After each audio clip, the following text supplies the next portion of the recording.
Well, welcome to the DaveCast. It is Saturday, February 20th, and we are continuing in a teaching series on the Sermon on the Mount.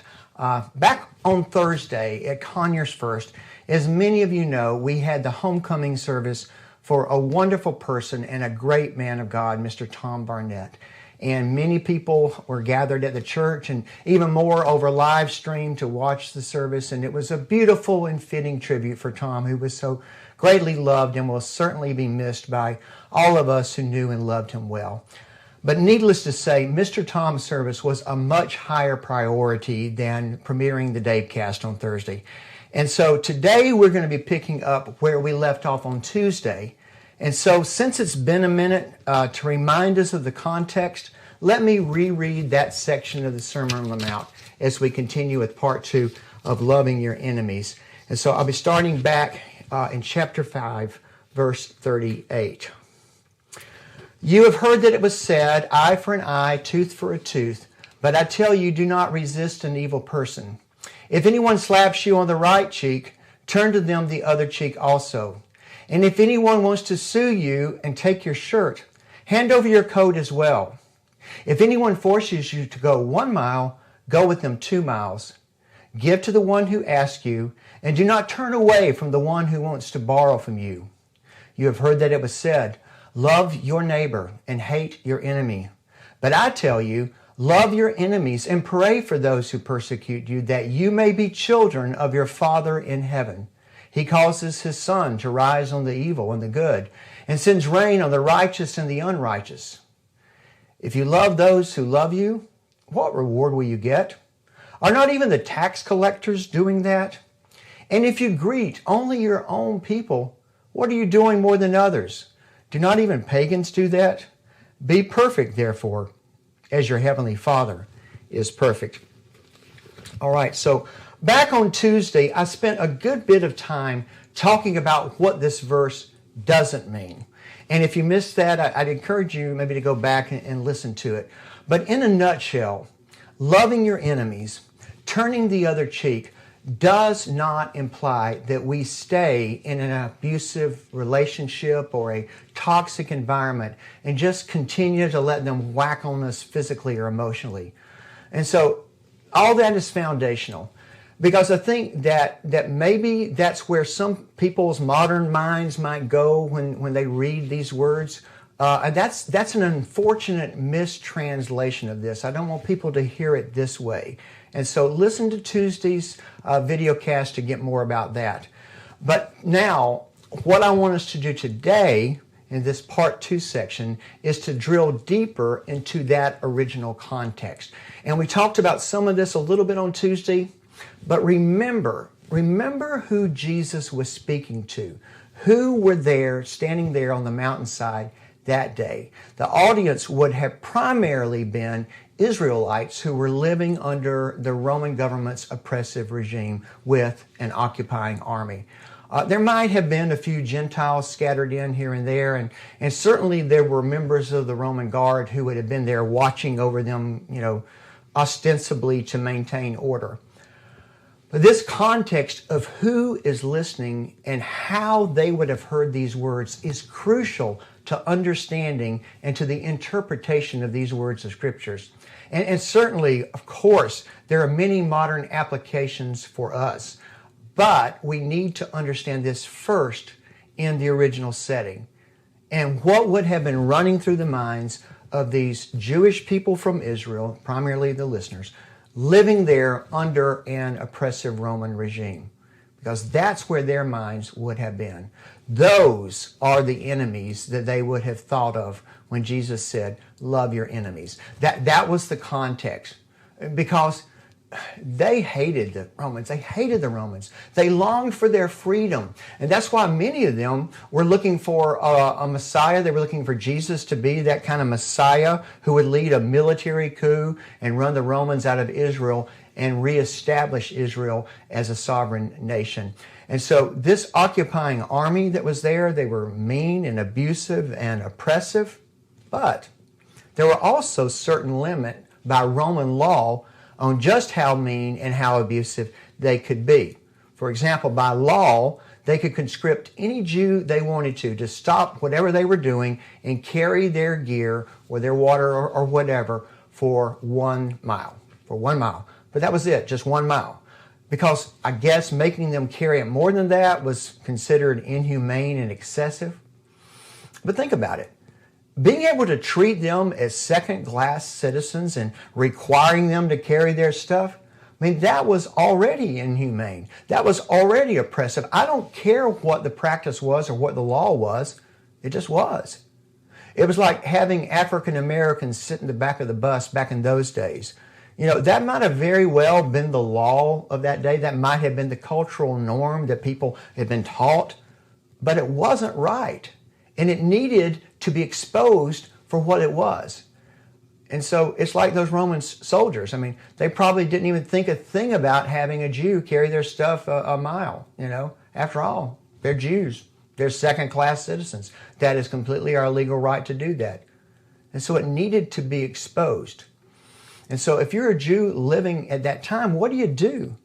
There is no equal. There is no eye for an eye, tooth for a tooth. If you do that, it's just going to escalate things and make the Romans feel even more justified for abusing them and maybe abuse them more. Also, the Roman soldiers, they were absolutely allowed to strike the Jews across the face with the back of the hand. Bang. You know, at any time that they quote unquote needed to maintain the order, they could do that. It was perfectly permissible by law. Bang. That's one of the ways that they humiliated the Jews and kept them beaten down, kept them in their place as second-class citizens. And so as you can imagine, you know, getting hit in that way, it would sting and it was humiliating more than anything else. But there was nothing they could do to stop it. And so a right-handed soldier, which would have been the norm, just like today the majority of the people were right-handed. And so a right-handed soldier slapping one of the Jews with the back of the hand, which they were permitted to do, that would have landed where? Where would that landed? Right-handed person, backhanded slap, lands on the right cheek. See that? But also, understand this, the Roman soldiers would have never thought of hitting one of the Jews with their fist like this, because not only was this not permitted by law, but the social norms of that day, what was culturally understood is that's how you fought an equal person, with your fist like this. You know, want to put somebody down, back of the fist. Want to fight an equal, you fight them, you know, I guess what I would call a normal punch. And so right-handed soldier punches an equal, maybe one of his fellow soldiers, or maybe an adversary that was considered equal. So he punches with his right hand this way. Where is it going to land? On his left cheek, right? You see that. I know this might seem a little odd to us, but it was ingrained in that culture. That's the way they thought. So bearing all this in mind, when Jesus tells fellow Jews to expose the left cheek, he is calling for kind of a peaceful subversion. Because by putting your left cheek out there, that was forcing the Roman soldier to consider them as an equal person. I mean, Jesus doesn't want them to physically retaliate in anger, but neither does he want them to just sit there and take it and shrink in some false sense of meekness. This was designed to expose the inhumanity and the immorality of what's going on by appealing to people's moral consciousness. He wants to force those Roman soldiers to treat them, or at least think about them, like equal. He wants the Jews to stand up in that way to demand respect. He wants to make each attacker have to stop and think about how they are mistreating another human being. And that was the same motivation behind his command to go an extra mile. You know, after a soldier forced you to carry water and gear for the first mile, you know, what we just talked about, they were permitted to do that by law, to do this. But carrying it an extra mile, that was intended to activate the soldier's conscience. So think about what that might have been going through that soldier's mind when he conscripted that Jew to carry his stuff for a mile, but then he continues to carry his stuff for the extra mile. Would have been like, hey man, you don't have to do that. You're going to get me in trouble. Then that Jewish person just keeps quietly carrying it. It forces that soldier to have to think about what it is that he is really doing to these people, to a fellow human being. And so what we have here in Jesus' command to turn the other cheek or to go the extra mile, it is ultimately a call to peaceful resistance. And this is the mantra of those reformers who were inspired by Jesus, people like Gandhi and Martin Luther King Jr. But we do see it other places in the Bible. It's not just on the Sermon on the Mount, in the Sermon on the Mount. We see it in places like in the book of Proverbs, and then Romans, which talks about heaping burning coals upon your enemy's head. I mean, that expression, burning coals upon your head, that's a Near Eastern mourning ritual, putting ashes on their head to express deep sorrow or to express regret. And so the Apostle Paul's call to overcome evil with good and thereby heap burning coals on the enemy's head, this is a call to shame evil, oppressive people into repentance by exposing the abuse that they are inflicting to be as it truly was. And so now going back to some of that material that we covered back on Tuesday, turning the other cheek, as I said, is not a blanket acceptance of brutality. Turning the other cheek is a strategy for motivating others to change. And don't miss this. In the context of the Sermon on the Mount, this is a method for those living under oppression to bring about reforming those people who were abusing their power and oppressing them. I mean, if you meet evil with evil and blow for blow, the cycle of vengeance will never end. It just escalates. Violence will just beget more violence unless someone is strong enough to rise above. But understand now, this kind of thing, it doesn't happen quickly. I mean, it takes an inordinate amount of courage and character. Think about Nelson Mandela. Mandela was in prison for 27 years in a prison on Robben Island. But eventually, the apartheid's treatment of black South Africans brought them universal shame. I mean, the world could no longer continue, the apartheid to continue its reign after witnessing so many stark examples of extreme brutality and injustice because Mandela did not fight back physically. He did not fight back. He led a movement of nonviolent resistance. Although it is true that some of the members of his movement unfortunately did fight back physically, but it only led to more abuse.